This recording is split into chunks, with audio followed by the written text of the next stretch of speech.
নমস্কার বন্ধুরা, কেমন আছেন সবাই? গল্প যেখানে সত্যি চ্যানেলের আরো একটি নতুন গল্পে আবারও আপনাদের সকলকে স্বাগত জানাই।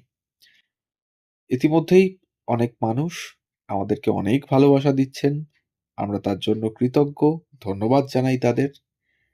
যারা নতুন যুক্ত হচ্ছেন তাদের উদ্দেশ্যে বলি, আমাদের চ্যানেলটিকে একটু সাবস্ক্রাইব করে পাশে থাকবেন।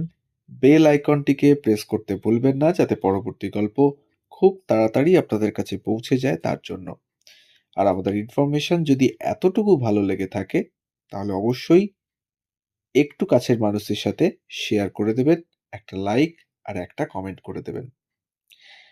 আমরা ইতিমধ্যেই বহু গল্প বলেছি বিভিন্ন অঞ্চলের জায়গার নাম কি করে এলো সেটি নিয়ে। আজকেও সেরকমই একটি গল্প থাকছে আপনাদের জন্য। আজকে বলবো রাজারহাটের গল্প। এই রাজারহাট নামটি এসেছে রাজা শব্দ থেকে, যার অর্থ রাজা এবং হাট। বাংলায় যার অর্থ বাজার, বলেছেন ঐতিহাসিক হরিপদ ভৌমিক। এই শহরের ব্যুৎপত্তি এবং ইতিহাস সম্পর্কে বলতে গিয়ে তিনি বলেন, ১৬৪৯ সালে যখন গৌরহরি রায়চৌধুরী এই এলাকায় একটি বাজার শুরু করার সিদ্ধান্ত নেন, তখন রাজারহাটের নামকরণ করা হয়। তিনি ছিলেন সাবর্ণ রায়চৌধুরী পরিবারের লক্ষ্মীকান্ত গঙ্গোপাধ্যায়ের পুত্র। ১৬০৮ সালে রাজা মান সিং গঙ্গোপাধ্যায়কে ব্যারাকপুর থেকে গঙ্গাসাগর পর্যন্ত ৫টি পরগনার জমিদারি দিয়েছিলেন। তারা ছিলেন কর আদায়কারী বা মজুমদার, যারা স্থানীয়ভাবে রাজা হিসেবেই সম্মানিত ছিলেন। এসব জানা যায় হরিপদ ভৌমিকের ব্যাখ্যা থেকে। বর্তমান রাজারহাটে তখনও জনবসতি ছিল, কিন্তু রায়চৌধুরী যখন এটির উন্নয়ন শুরু করেন, তখন এটি নতুন জীবন লাভ করে।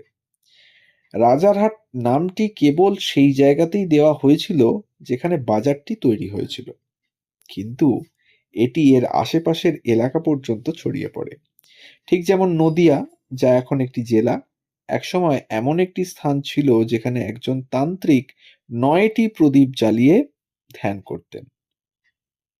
এটাও জানান হরিপদ ভৌমিক।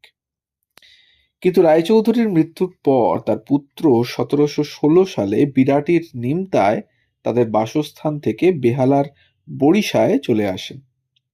এরপর থেকে পরবর্তী কয়েক শতাব্দী ধরে রাজারহাট অবহেলার শিকার হয়। বিংশ শতাব্দীতে এসে যোগাযোগ ব্যবস্থার অভাবে উন্নয়ন বাধাগ্রস্ত হয়েছিল। তখন রাজারহাটে আসা যাওয়ার একমাত্র মাধ্যম ছিল গরুর গাড়ি। শ্যামবাজার থেকে ছেড়ে আসা বাসগুলি বাগুইআটি বা রাজারহাটে পৌঁছতে পারত না, কারণ বাগজোলা খাল পথে বাধা হয়ে দাঁড়াতো। এটিও জানান ঐতিহাসিক হরিপদ ভৌমিক। ১৯৫৬ সালে নাগেরবাজারের কাছে বাগুইআটি এবং দক্ষিণ পাড়ার মধ্যে খালের উপর একটি সেতু নির্মিত হলে এই ব্যবস্থার পরিবর্তন ঘটে। পরবর্তীকালে শ্যামবাজার এবং বাগুইআটির মধ্যে রাজারহাট পর্যন্ত একটি বাস পরিষেবাও শুরু হয়েছিল। বাস রুটের কোনো নম্বর ছিল না, কিন্তু ভাড়া ছিল মোটে ২ আনা। কিন্তু পরবর্তীকালে যাত্রীর অভাবে বাসটিকে থামাতে হয়েছিল। কিন্তু ভিআইপি রোড তৈরির পর ১৯৬৫ সালে 30C বাস রুটটি শুরু হয়েছিল, এবং এই রুটে বাসগুলি হাতিয়ারায় প্রবেশ করত, যা উল্টোডাঙ্গা থেকে বিমানবন্দরের দিকে যাওয়ার সময় ডান দিকের অঞ্চল বাগুইআটির বিপরীতে অবস্থিত। এই 30C এখনো বিদ্যমান, কিন্তু এই রুটে আর রাজারহাট অন্তর্ভুক্ত নেই। তারপর থেকে এই এলাকার আসল উন্নয়ন শুরু হয়েছে কিনা, এই জানিয়েছিলেন ঐতিহাসিক ভৌমিক। আজকাল পড়ার আগ্রহ কমে গেছে, কিন্তু শেখার আগ্রহ কমেনি। ইতিহাস একঘেয়ে নয়, এটি কেবল একটি গল্প যা আমাদের বর্তমানের প্রেক্ষাপট তুলে ধরে, এবং আমাদের এটিকে সম্মান তো করতেই হবে।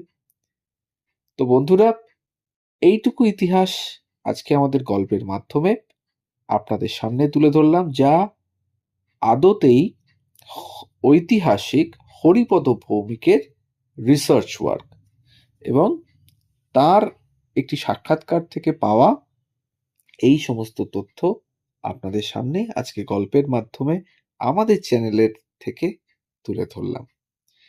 তাহলে এরকম নতুন নতুন গল্প পেতে অবশ্যই আমাদের চ্যানেলটিকে সাবস্ক্রাইব করে পাশে থাকবেন। আর যেরকমটি মনে করালাম যে গল্প ভালো লাগলে লাইক, কমেন্ট আর শেয়ার করতে ভুলবেন না, যাতে আমরা পৌঁছে যেতে পারি অনেক মানুষের কাছে।